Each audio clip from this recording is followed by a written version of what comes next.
السلام علیکم ورحمۃ اللہ وبرکاتہ۔ بسم اللہ الرحمن الرحیم۔ محترم ناظرین، اسلام پولیگیمی کی ایک سے زیادہ شادیاں کرنے کی اجازت دیتا ہے۔ اس کو کیسا سمجھتا ہے؟ حضرت محمد صلی اللہ علیہ وسلم نے ایک سے زیادہ شادیاں کیوں کیں؟ اس کی کیا وجہ اور مصلحت تھی؟ آج کے اس ویڈیو میں ہم اسی ٹاپک پر ڈسکس کریں گے۔ اس سے پہلے اسی سلسلے کی ایک ویڈیو کہ ایک سے زیادہ شادیاں کرنا ایک کیس اسٹڈی آپ حضرات نے دیکھی اور سنی۔ آج خاص طور پر اسلام کے متعلق اور اسلام پر جو اعتراض ہوتا ہے ایک سے زیادہ شادیوں کے سلسلے میں، اور ہمارے نبی کریم صلی اللہ علیہ وسلم پر جو اعتراض ہوتا ہے، خاص اس ٹاپک پر ہم ڈسکس کرنا چاہتے ہیں۔ محترم ناظرین، سب سے پہلی بات، اور جو کئی اعتراضات آپ صلی اللہ علیہ وسلم پر کیے گئے کہ آپ صلی اللہ علیہ وسلم نے ایک سے زیادہ شادیاں شہوت کے تقاضے کو پورا کرنے کے لیے کیے تھے۔ کیا واقعی آپ صلی اللہ علیہ وسلم نے ایک سے زیادہ شادیاں اپنے شہوت کے تقاضے کو، سیکسول ڈیزائر کو سیٹسفائی کرنے کے لیے کیے تھے؟ اس سوال کے جواب کے لیے ہمیں آپ صلی اللہ علیہ وسلم کی حالات کو، مزاج کو اور آپ کی نیت کو دیکھنا ہوگا۔ اس بات کو دیکھنے کے لیے ہمیں سب سے پہلے یہ بھی دیکھ لینا چاہیے کہ کیا ایسا کوئی موقع آیا تھا کہ آپ صلی اللہ علیہ وسلم اب بہترین لڑکی کا انتخاب کر سکتے تھے، اور ایسے موقع پر آپ نے کیا کیا؟ محترم ناظرین، جب آپ صلی اللہ علیہ وسلم نے نبوت ملنے کے بعد دعوت اسلام، تبلیغ اسلام کا کام شروع کیا، اور آپ کے اخلاق، آپ کی تعلیمات اور آپ کے کردار سے متاثر ہو کر لوگ اسلام قبول کرنے لگے، تو کفار مکہ کو اپنی اجارہ داری، اپنی سرداری کے ختم ہونے کا ڈر لگنے لگا۔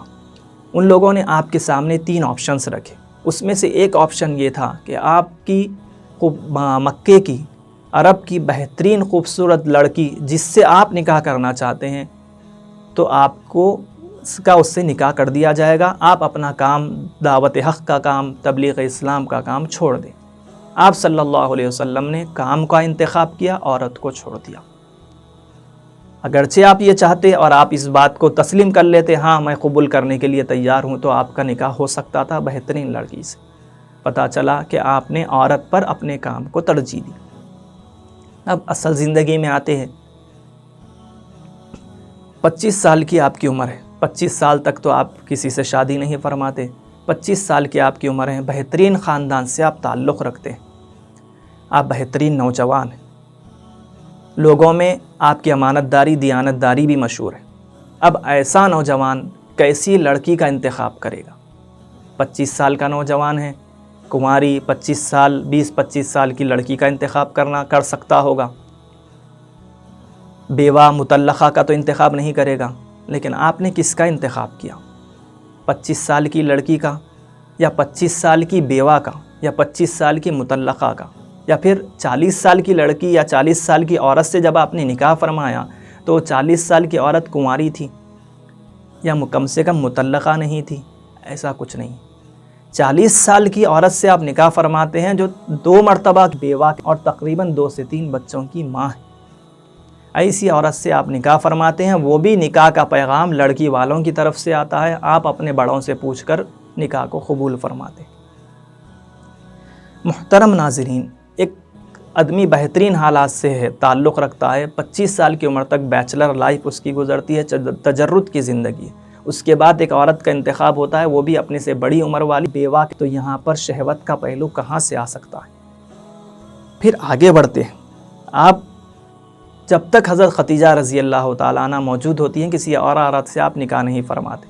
50 سال کی عمر ایسی گزرتی ہے، یعنی 25 سال آپ ایک بیوہ کے ساتھ اپنی زندگی گزار دیتے ہیں۔ 50 سال کے بعد حضرت خدیجہ رضی اللہ تعالیٰ عنہ کے انتقال کے بعد حضرت سودا بنت زمعہ رضی اللہ تعالیٰ عنہ، جو خود آپ کے تقریباً عمر میں برابر ہیں، آپ دوسرا نکاح فرماتے ہیں، اور یہ خود بھی بیوہ کے ایک بچے کی ماں ہے۔ سودا رضی اللہ تعالیٰ عنہ کے ساتھ آپ یعنی 54 سال تک، 50 سال سے لے کر 54 سال تک پھر اور کوئی آپ نکاح نہیں فرماتے۔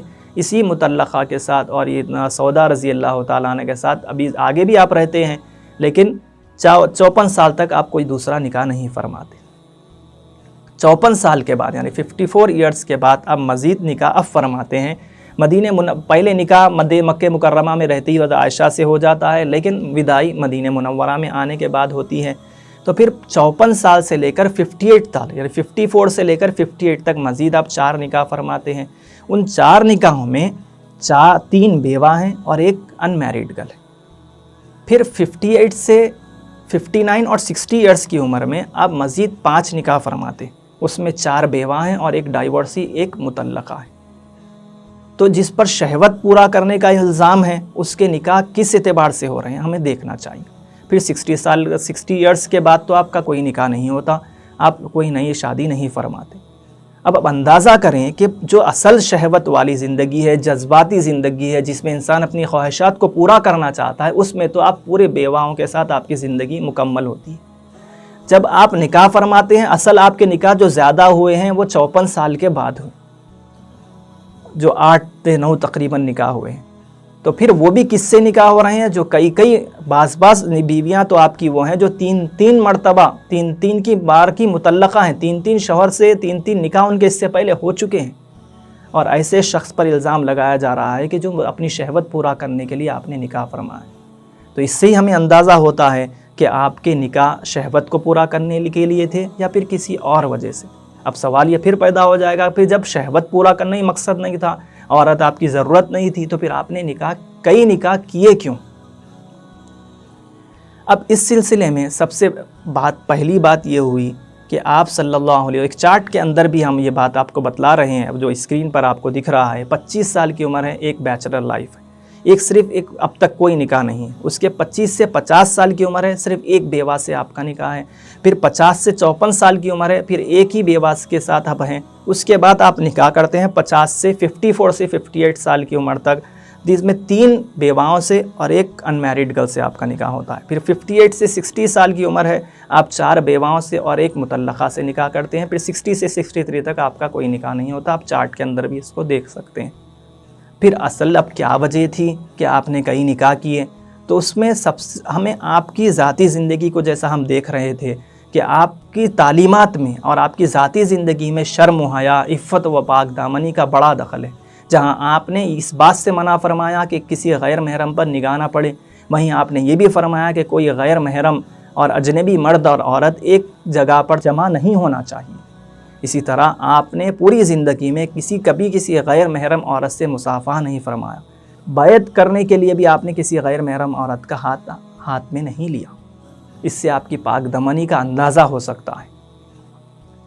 پھر نکاح کیوں ہوئے؟ اس میں سب سے عام مصلحت، عام وزڈم اینڈ انٹرسٹ اگر ہم دیکھیں کہ آپ نے ایک سے زیادہ نکاح کیوں کیے، تو ہمیں پتہ چلتا ہے کہ گھریلو زندگی جو آپ کی تھی، قیامت تک آنے والی امت تک اس کو پہنچانا تھا، اور یہ پہنچانے والا کام عورتوں سے اور گھر کی عورتوں سے ہی سب سے بہترین انداز سے ہو سکتا تھا کہ اس آخری نبی کی صبح و شام کیسی ہوتی ہے، ان کی گھریلی زندگی کیسی ہے، تنگی ہو اگر زندگی معاش میں تو پھر کیسی زندگی گزاری جائے، فراقی ہو تو کیسی زندگی گزاری جائے، آپ کی رات کی عبادتیں کیسی تھی، میاں بیوی کے آپس کے تعلقات کیسے ہوں، جو لئے پالک بچے اور یا پھر جو سوتیلے بچے ہوتے ہیں ان کے ساتھ کیسا سلوک ہو، سفر اور حضر میں آپ کس بنیاد پر بیویوں کا انتخاب کرتے ہیں، غصے کی حالت میں آپ کی حالت کیسی ہوتی ہے، یہ تمام جو گھریلو زندگی ہے وہ عورتوں ہی کے ذریعے سے اور خاص طور پر بیویوں ہی کے ذریعے سے امت تک آ سکتی تھی۔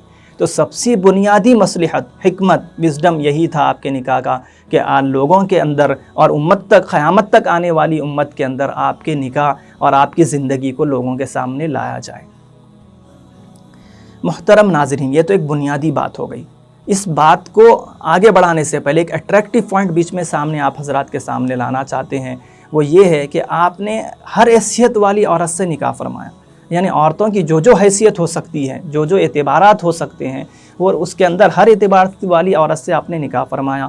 خاندان والی عورت سے یعنی زینب بنت جحش رضی اللہ تعالیٰ عنہ سے آپ نے نکاح کیا، خاندان سے نکل کر برادری کے اندر آپ نے نکاح کیا، حضرت ام حبیبہ رضی اللہ تعالیٰ عنہ سے نکاح کیا، وہاں سے نکل کر عرب کے دوسرے قبیلے ہیں جیسے کہ آپ نے جویریہ رضی اللہ تعالیٰ عنہ سے نکاح کیا، وہاں سے نکل دوسری قوم یعنی یہود قوم سے حضرت صفیہ رضی اللہ تعالیٰ عنہ کا تعلق تھا، ان کو پھر وہ باندی بنی تھی، پھر اس سے نکل کر مسلمان ہوئی، ان سے آپ کا نکاح ہوا۔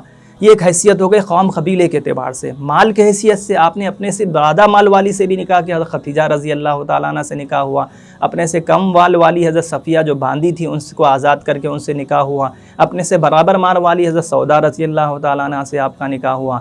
پھر عمر کے اعتبار سے اپنے سے زیادہ عمر والی سے بھی نکاح کیا، اپنے سے کم عمر والی سے بھی نکاح کیا، اور اپنے سے برابر والی عمر والے سے بھی نکاح کیا۔ اور مزاج کے اندر گرم مزاج والی حضرت حفصہ بنت عمر رضی اللہ تعالیٰ عنہ سے بھی آپ کا نکاح ہوا۔ پھر مطلقہ سے بھی آپ کا نکاح ہوا، بیوہ سے بھی آپ کا نکاح ہوا، اور کنواری لڑکی سے بھی آپ کا نکاح ہوا۔ یہ تمام نکاح کے ذریعے سے اور ہر حیثیت سے نکاح کر کے بھی یہی بات بتلانی ہے کہ کن کن عورتوں سے، چاہے عورت جیسی ہو تو ان کے ساتھ کیسے تعلقات کو نبھانا چاہیے، یہ تمام مصلحتیں بتلانے کے لیے، تمام زندگی کو لوگوں کے سامنے لانے کے لیے آپ کے کئی نکاح ہوئے۔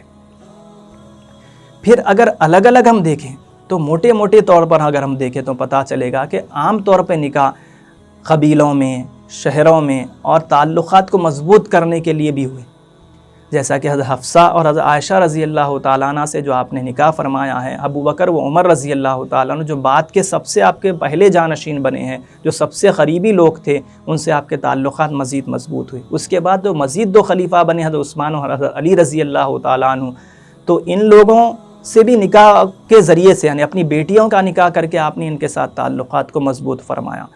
پھر جو نکاح دیگر قبائل میں ہوئے، جیسے کہ حضرت جویریہ رضی اللہ تعالیٰ عنہ سے آپ کا نکاح ہوا، تو بنی مستلق جو ایک عرب کا دور کا قبیلہ تھا، وہ لوگ ڈاکہ زنی میں مشہور تھے۔ جب وہ لوگ مسلمانوں سے ان کی جنگ ہوئی، وہ لوگ شکست کھائے، 100 لوگ ان کے قید ہو کر آ گئے، غلام بنا لیے گئے۔ تو حضرت جویریہ رضی اللہ تعالیٰ عنہ سے جب آپ کا نکاح ہوا تو وہ لوگ دوبارہ حملہ کرنا چاہتے تھے، لیکن جیسے ہی پتہ چلا یہ لوگوں نے تو ہمیں عزت دی ہے، تو وہ لوگ اس جنگ سے، ڈاکہ زنی سے بھی باز آ گئے، اچھا قبیلہ بن گیا۔ اور مسلمانوں نے جب دیکھا کہ نبی کریم صلی اللہ علیہ وسلم کی رشتہ داری اس خان قبیلے سے ہو گئی، تو ان لوگوں نے پورے 100 کے 100 لوگوں کو آزاد بھی کر دیا۔ حضرت ام حبیبہ رضی اللہ تعالیٰ عنہ، ابو سفیان جو کفار کے اس وقت کے سردار تھے، ان کی بیٹی ہیں، ان سے آپ کا جب نکاح ہوتا ہے تو ان کا کفر کا زور ٹوٹ جاتا ہے۔ حضرت زینب بنت جحش رضی اللہ تعالیٰ عنہ ہیں، یہ آپ کی پھوپھی زاد بہن تھی، پہلے زید بن حارثہ رضی اللہ تعالیٰ عنہ کے نکاح میں تھی۔ جب ان سے طلاق ہو گئی تو پھر آپ کا نکاح ہوا، تو ایک رسم اس وقت چلتی تھی کہ کوئی لے پالک کے جو بیٹے سے، لے پالک جو بیٹا ہے اس سے جب اس کی کسی عورت کا نکاح ہو جائے تو پھر وہ بہو سے شادی نہیں ہو سکتی۔ آپ نے بتلا دیا، آپ صلی اللہ علیہ وسلم نے، کہ لے پالک حقیقی بیٹے کا درجہ نہیں لے سکتا۔ آپ نے کہا ان سے نکاح ہوا اور ایک بری رسم کا خاتمہ ہوا۔ اب عائشہ رضی اللہ تعالیٰ عنہ سے بھی آپ کا نکاح ہوا، جو بالکل کنواری تھی اور بچی تھی، تو پھر اس میں کیا حکمت مصلحتی تھی، یہ گویا کہ ایک امت پر احسان تھا۔ اس سلسلے میں ایک تفصیلی ویڈیو آپ حضرات کے سامنے آئے گا۔ بس خلاصہ کلام یہ ہوا کہ آپ کا ہر نکاح کوئی نہ کوئی سماجی، سیاسی، قانونی یا تشریعی کوئی نہ کوئی مصلحت، حکمت، وزڈم اینڈ انٹرسٹ لیا ہوا تھا۔ محترم ناظرین، تو آپ پر یہ الزام لگانا بالکل تاریخ سے ناواقفیت کی وجہ سے۔ اب جب یہ بات کلیئر ہوئی آپ کا نکاح کوئی نہ کوئی مصلحت لیا ہوا ہے، تو اس کے بعد اب یہ ہے کہ اسلام پھر عام لوگوں کو دوسرے نکاح کی اجازت کیوں اجازت دیتا ہے یا ترغیب دیتا ہے، اس کو پروموٹ کرتا ہے یا پرمیشن دیتا ہے کہ اس کوئی ضرورت پڑے کسی کو تو وہ دوسرا نکاح کر سکتا ہے۔ ہاں یہ بات الگ ہے کہ صحابہ کرام رضوان اللہ تعالیٰ علیہ مجمعین نے جنگی حالات میں نہیں کئی نکاح کیے، لیکن عام طور پر فقہاء کرام ایک سے زیادہ شادی کرنے کی کو اجازت پر محمول کرتے ہیں اور ایک پر اکتفا کرنے کی ترغیب دیتے ہیں۔ فتاوی عالمگیری میں ہے کہ کسی کی ایک بیوی موجود ہو، وہ اس کی موجودگی میں دوسری شادی کرنا چاہتا ہو اور اندیشہ ہو کہ ان دونوں کے درمیان میں انصاف نہیں کر سکتا، تو اس کے لیے دوسری شادی کرنا صحیح نہیں ہے۔ اور اگر اس کا اندیشہ نہ ہو تو دوسری شادی، اگر ظلم نہ کرنے کا اندیشہ ہو، انصاف کر سکتا ہو تو لیکن نہ کرنا بہتر ہے، اور اگر نہ کرے تو پہلی بیوی کو، یعنی اگر شادی انصاف کرنے کی امید بھی ہے تب بھی دوسری شادی نہ کرے تو پہلی بیوی کو غم سے دو چار نہ کرنے کا اجر ملے گا، کیونکہ جب دوسرا نکاح ہوگا تو پہلی بیوی کو کیسا بھی تکلیف ہو سکتی ہے، یہ سوچ کر اگر دوسرا نکاح نہ کرے تب بھی اس کو اس کا اجر ملے گا۔ پتہ یہ چلا کہ دوسری نکاح کرنے کی اجازت ہے، ترغیب نہیں ہے، دوسرا نہ کرنا اجازت ہونے کے باوجود نہ کرنا بہتر ہے۔ پھر اسلام، یہ بات اور ہمیں سوچنے سے تعلق رکھتی ہے، لوگ الزام لگاتے ہیں کہ اسلام دوسرے نکاح کو پروموٹ کرتا ہے، یہ بات غلط ہے۔ اگر تاریخ اعتبار سے دیکھیں تو اب اس سے پہلے کے جو ویڈیو اگر آپ نے دیکھی ہے تو اس میں پتہ چلا کہ کئی دیگر مذاہب میں نکاح کی کوئی تحدید نہیں تھی، کوئی لمٹ نہیں تھی، نکاح ان لمیٹڈ ہوتے تھے۔ تو اس خود عرب کے اندر 10 نکاح کرنے کی لوگوں میں عادت تھی، کئی لوگ 10 نکاح کیے ہوئے تھے، کوئی 4 کوئی 5 کوئی 8 بھی نکاح کیے ہوئے تھے۔ اسلام نے آ کر اس ان لمیٹڈ چیز کو لمیٹڈ کر دیا 4 کے اندر، گویا یہ بات طے کر دی کہ قیامت تک آنے والے انسانوں میں کسی کی بھی جو ضرورت ہوگی وہ 4 تک محدود ہو جائے گی، اس سے زیادہ اس کو ضرورت نہیں پڑے گی۔ بیک وقت وہ 4 عورتوں کو لگ لے گا تو اس سے زیادہ اس کی ضرورت آگے نہیں جائے گی۔ محترم ناظرین، خلاصہ کلام یہ ہوا کہ آپ صلی اللہ علیہ وسلم پر یہ الزام کہ آپ نے نکاح ایک سے زیادہ جو نکاح کیا وہ شہوت پر تھا، یہ بالکل سراسر غلط ہے، تاریخ سے ناواقفیت کی وجہ سے ہے، اور اسلام دوسرے نکاح کو یا ایک سے زیادہ نکاح کرنے کو پروموٹ نہیں کرتا، پرمیشن دیتا ہے۔ جس شخص کو ایسی ضرورت ہے کسی بھی وجہ سے وہ اس ضرورت کو استعمال کر سکتا ہے۔ اللہ تبارک و تعالیٰ ہمیں سمجھنے کی توفیق عطا فرمائے۔ آخر میں درخواست یہ ہے کہ ویڈیو کو لائک کریں، شیئر کریں اور ہمارے چینل زاد مسلم کو سبسکرائب کریں۔ کسی اور ٹاپک پر کوئی اور ویڈیو بننی چاہیے تو کمنٹ سیکشن میں کمنٹس کر کے ضرور بتلائیں۔ جزاکم اللہ خیر۔